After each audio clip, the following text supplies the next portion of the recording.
Ey aləmlərin Rəbbi! Rəhmətinin, məğfirətinin, böyüklüyünün və gözəl adların hörmətinə bizə yardım et. Bizi bütün günahlardan və pisliklərdən qoru. Yaxşı insan olmaq üçün, xeyirxah işlər etmək üçün bizə yardım et.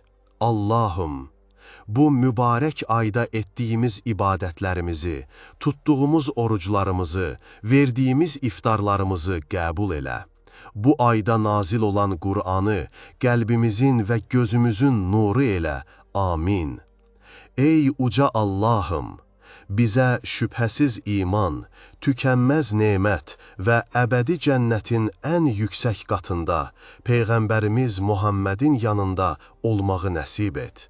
Allahım, bizi nəfsimizin, şeytanın və şeytan xislət insanların şərindən qoru.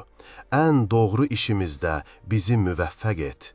Gizlində və aşkarda, səhvən və qəsdən, həmçinin bilərəkdən və bilməyərəkdən etdiyimiz günahları bağışla. Amin.